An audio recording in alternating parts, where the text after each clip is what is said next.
ஸ்டேட்மெண்ட்டுக்கு pass பண்ணாம உங்களுடைய சர்க்யூட்டுக்கு பாஸ் பண்ணாம என்ன பண்ணும் அப்படின்னா அது வந்து ஓப்பன் ஆயிடும். இது ஜஸ்ட் லைக் ஃபியூஸ் மாதிரின்னு வச்சுக்கோங்களேன். உங்களுக்கு அதிகமான கரண்ட் போயிட்டே இருக்கு. ஒரு ஹை கரண்ட் போகும்போது ஹை கரண்ட் இதாகும் போது வோல்டேஜ் நாட் கரண்ட் அதிகமான ஹை வோல்டேஜ் போகும்போது என்ன ஆகும் அப்படின்னா இது வந்து அதோட ஃபங்க்ஷன் வந்து பாத்தீங்க அப்படின்னா அது ஓப்பன் ஆயிடும். அந்த சர்க்யூட் அந்த மெட்டல் எம்ஓவி சொல்றேன் அது வந்து ஓப்பன் ஆயிடும். அப்படி ஓப்பன் ஆகும்போது என்ன ஆகும் அப்படின்னா உங்களுக்கு திருப்பி நீங்க ஒரு ஒரு என்ன சொல்றது ஒரு பார்ட்டி OEMஓ இல்லைன்னா வந்து யாரும் உங்களுக்கு சப்ளை பண்ணாங்களோ அவங்களுக்கு கூப்பிடுற மாதிரி இருக்கும். அது வந்து எக்ஸ்பென்சிவா ஆகும். சரிங்களா? மேபி அவங்க வந்து ஒன்லி வந்து எம்ஓவி தான் பிரச்சனை அப்படின்னு சொல்லிட்டாங்கன்னா ஓகே. இல்ல வேற ஏதாவது உங்களை வந்து பிளேம் பண்ற மாதிரி இல்லை நிறைய இஷ்யூ போர்டு இஷ்யூ அப்படின்னு சொன்னாங்கன்னா உங்கள்ட்ட அதிகமான சார்ஜஸ் வந்து ஹையர் பண்ணுவாங்க.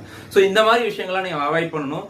உங்களுடைய ஈவன் நீங்க அந்த ஸ்டெபிலைசர் ஃப்ரீன்னு போட்டிருந்தாலும் அவங்களோட வோல்டேஜ் லிமிட் வந்து ரொம்ப ரொம்ப கம்மியா இருக்கும். அது வந்து பாத்தீங்கன்னா என்ன சொல்றது ஒரு ஒரு 192 to 220 அப்படின்னு சொல்லி இருக்கும். சப்போஸ் அதுக்கு மேல போச்சுனாலும் சரி அதுக்கு கீழே போச்சுனாலும் சரி உங்க பிளக்சுவேஷன் வந்துச்சு அப்படின்னா டெஃபினட்டா உங்களுடைய எக்யூப்மெண்ட் வந்து உங்களுடைய ப்ராடக்ட் வந்து ரொம்ப வந்து அஃபெக்ட் ஆகும். ஸோ அதனால